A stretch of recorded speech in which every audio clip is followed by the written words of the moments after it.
Hey there. We are going to be talking about slope.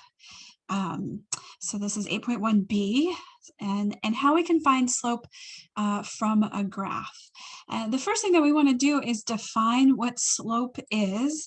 And the slope is, it's a measure, oh, it would help if I spelled it right. Measure of how steep a line is. And sometimes we indicate that. You might have seen this before. They call it rise over run. A lot of times it's going to be a fraction. Sometimes it might be a fraction just over 1. But I think this rise over run thing is confusing. They're very mathy words. But basically what this means is you've got up and down. How many am I going up and down on a line? Over how many am I going over? If I'm looking at 2 points, how many do I go up between the points? How many do I go over between the points? And those numbers will tell you your slope. So it's kind of cool. We mainly deal with negative slopes and positive slopes. And when you're thinking about slope, you want to start on the left and move to the right. And a negative slope is going to go downhill when you're moving left to right. So, and it's going down, so it's going in a negative direction. Let me make that better. Hold on.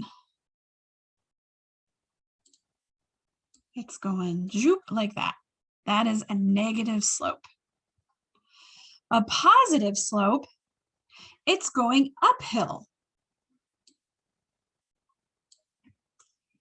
when we're looking at it going left to right. And then other things to kind of think about as well, we can have something that has a very big slope to it.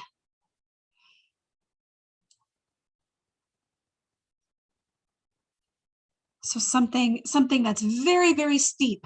We've all gone up that hill, right? Where you look at it and you're like, oh my gosh, I hope my car can make it up this hill because it is so steep, as opposed to a smaller slope, which some of them might look, oh my gosh, almost like a straight line. Like there's so little incline to it. If you were to go up a hill, you know, it's not that steep. Your car can totally make it. You could probably even walk it, as opposed to this one. Oh, I don't want to walk that one. So this is going to help us as we kind of figure out how to find slope from a graph. Let me clear these so that I can scroll down here. So we have 2 examples, and we're going to kind of look at these and try to figure out what this slope is. The only information that they've given us is this picture. And so the first thing that I want to do here is I want to determine whether it is a positive or a negative slope. Remember, positive goes uphill, negative goes downhill. Which one of these am I dealing with? So this one, if I'm moving left to right, this one is going uphill left to right. So I know that my slope is going to have a big plus sign in front of it, and that's kind of crooked. It's going to have a plus sign in front of it. I know that it's going to be a positive slope. That's the first thing that I'm going to do. Second thing that I'm going to do is I'm going to try to find 2 lines. Let me erase that line that I drew there. No, let me go back. The second thing I'm going to do is find 2 points that are on this line. So I know it's a point. We've just kind of done talking about that. I know it's a point when it crosses right there at that, you know, at that part of the grid. So I've got one there, and I have one here. And I've got one up here as well.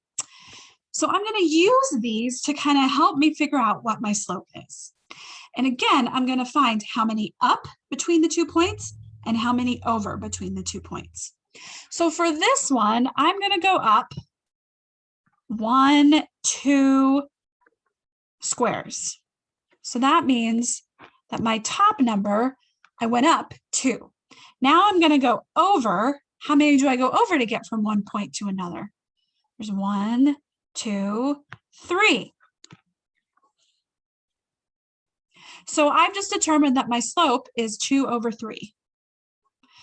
I'm going to check myself by looking at this second one, because remember, I've got this other point up here too, and I'm just going to make sure that it's the same. Do I go up 1, 2 from this point to this point? So far, I do. Do I go over 3? Over 3 squares from this point to this point? Yeah, I do. So I know that that's going to be my answer then, because it's the same on both of them. I've found the slope. It's consistent between all of my points. I have found my slope. So positive 2 over 3. That's our first one. Let's look at the second one. So this one, again, the first thing I'm going to do is determine whether it's positive or negative slope. This one goes downhill left to right. So that means it's going to be a negative slope. And then same thing, I'm going to find some points on the line. Oh, here's one. I like that one. And then here's one up here. And I'm going to count how many did I go up from this one to this one? How many did I go over from this point to this point? And I just want to make sure that I still have a negative sign in front of it because, again, this line is negative. Okay, so how many do I go up from this point to the other one? Well, I go 1, 2, 3, 3. Okay. And then how many do I go over? 1, 2, 3, 4, 5, 6. So my slope for this one is going to be negative 3 over 6. You know, this is bringing up something for me in my head. I'm thinking back to when I talked about, or when I was learning about fractions. This is a fraction that I can reduce. Can I reduce that fraction? I totally can.